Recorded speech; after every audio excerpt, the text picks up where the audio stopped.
एक छोटे से गांव में रामू नाम का एक किसान रहता था।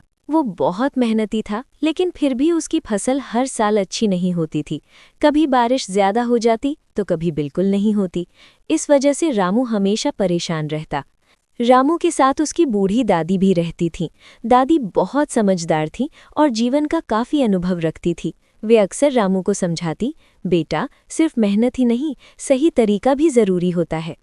एक साल फिर से फसल खराब हो गई। रामू बहुत उदास होकर घर आया और बोला, दादी, मैं इतनी मेहनत करता हूँ फिर भी कुछ ठीक नहीं होता, अब क्या करूँ? दादी मुस्कुराई और बोली, कल सुबह मेरे साथ खेत चलना। अगले दिन सुबह सुबह दादी रामू को खेत में ले गई।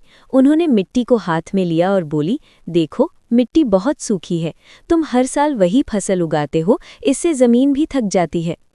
रामू ने हैरानी से पूछा, तो फिर क्या करूं?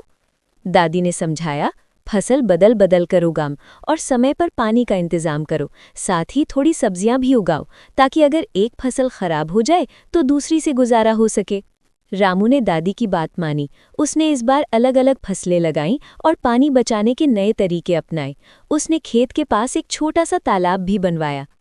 कुछ महीनों बाद उसकी मेहनत रंग लाई। इस बार उसकी फसल बहुत अच्छी हुई। न सिर्फ अनाज बल्कि सब्जियां भी खूब उगी। गांव के लोग उसकी तारीफ करने लगे।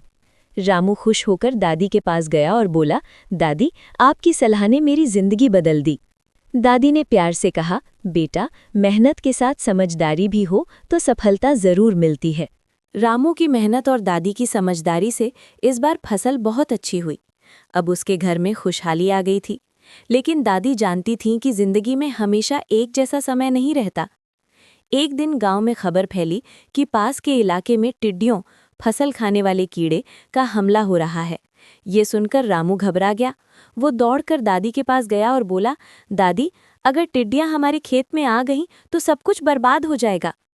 दादी ने शांत स्वर में कहा, घबराने से कुछ नहीं होगा, समझदारी से काम लेना होगा। उन्होंने रामू को कुछ उपाय बताए। खेत के चारों तरफ धुआं करना, शोर मचाना और पड़ोसियों के साथ मिलकर पहरा देना। रामू ने तुरंत गांव वालों को इकट्ठा किया और सबको दादी की बात बताई। गांव के लोग पहले थोड़े हिचकिचाए, लेकिन फिर सब मिलकर काम करने लगे। रात में सबने मिलकर खेतों के पास आग जलाकर धुआं किया और बर्तन बजाकर शोर मचाया। कुछ दिनों बाद टिड्डियों का झुंड गांव के पास पहुंचा, लेकिन लोगों की तैयारी देखकर वे ज्यादा नुकसान नहीं कर पाए और आगे बढ़ गए। इस बार रामू को एक और बड़ी सीख मिली, अकेले से ज्यादा ताकत मिलजुल कर काम करने में होती है। रामू ने दादी से कहा, दादी, अगर मैं अकेला होता तो शायद कुछ नहीं कर पाता। दादी मुस्कुराईं और बोली, बेटा, जिंदगी में मुश्किलें आएंगी, लेकिन अगर हम मिलकर और समझदारी से काम करें तो हर समस्या का हल निकल जाता है। अब रामू सिर्फ एक अच्छा किसान ही नहीं, बल्कि पूरे गांव के लिए एक समझदार और मददगार इंसान बन गया। मुश्किल समय में घबराने के बजाय मिलजुल कर और समझदारी से काम करना चाहिए। अगर आपको ये कहानी पसंद आई हो तो वीडियो को लाइक करें, चैनल को सब्सक्राइब करें और ऐसी ही दिलचस्प कहानियाँ सुनने के लिए जुड़े रहें हिंदी कहानी किंग के साथ। फिर मिलेंगे एक नई और शानदार कहानी के साथ।